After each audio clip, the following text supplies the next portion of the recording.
बऱ्याच विद्यार्थ्यांचे मेसेज मला येत आहेत की मी JEE नीटची 2-2 वर्ष तयारी केली आहे सर, आता मला CET सोपी जाईल का?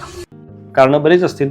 JEEला मार्क कमी असतील, कॉन्फिडन्स थोडासा कमी झाला असेल, मार्क मिळाले तरी माझी इच्छा आहे की मला CETला पण मार्क आहेत. कारणं बरेच असतील. पण मला जर CETला रिझल्ट हवा असेल आणि JEEच्या तयारीवर मी CET दिली तर मला मार्क मिळतील का?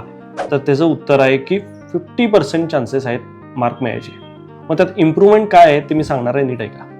फिजिक्स केमिस्ट्री हा जो विषय आहे, JEEचे जे स्टुडंट आहेत त्यांची तयारी बऱ्यापैकी झालेली असेल, त्यांना त्यावर जोर द्यायची गरज नाही. काही थेरी क्वेश्चन केले की फिजिक्स केमिस्ट्री इनफ आहे. परंतु मी तुम्हाला सांगेन, जर तुम्हाला CETत रिझल्ट आणायचा असेल तर की फॅक्टर आहे मॅथ्स. JEEचा मॅथ्स, त्याची क्वेश्चन लेवल, त्याची दाटणी ही वेगळी आहे आणि CETच्या मॅथमॅटिक्सची दाटणी वेगळी आहे. तुम्ही CETचे PYQ क्वेश्चन्स आणि काही प्रॅक्टिस क्वेश्चन सोडवा, मॅथ्सवर जास्त जोर द्या, तुमचा रिझल्ट मग चांगला येईल. फक्त फिजिक्स केमिस्ट्री मॅथ्स JEE लेवलचा करून डायरेक्ट CETला जाऊन रिझल्ट इम्प्रूव्ह होणार नाही, जर तुम्हाला 99+ पर्सेंटाईल आणायचे असतील तर.